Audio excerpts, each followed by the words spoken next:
পূজাকে নিয়ে শাকিবকে নিয়ে একটা কথা হয়েছিল। আমার দৃষ্টিতে মনে হয়েছিল যে পূজা শাকিবকে অনেক বেশি ভালো মানাতো।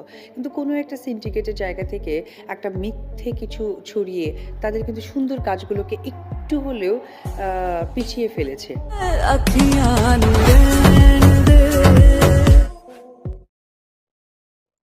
সাকিবের পাশে অপু বিশ্বাস নয়, পূজা চেরিকে মানায়, কি বলেছেন শাবনূর বুবলী?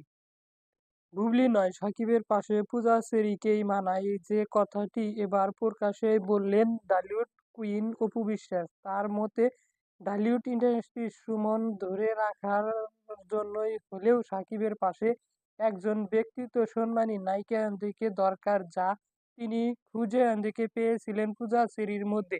কিন্তু প্রতীক্ষা আনতে সেই জুটিয়ে নিয়ে মিথ্যে রানটিকে বিভ্রান্তি ছড়িয়ে সবটাই নষ্ট করে দিয়েছে। এখন প্রশ্ন হয়েছে, ব্যক্তিগতভাবে সাকিবকে পেতে চান বুবলী, তবে কি মিথ্যা বিভ্রান্তি ছড়ানো সেই অন্তিকে প্রতীক্ষা হিসাবে বুবলীকে অন্তিকে টার্গেট করেছেন তিনি?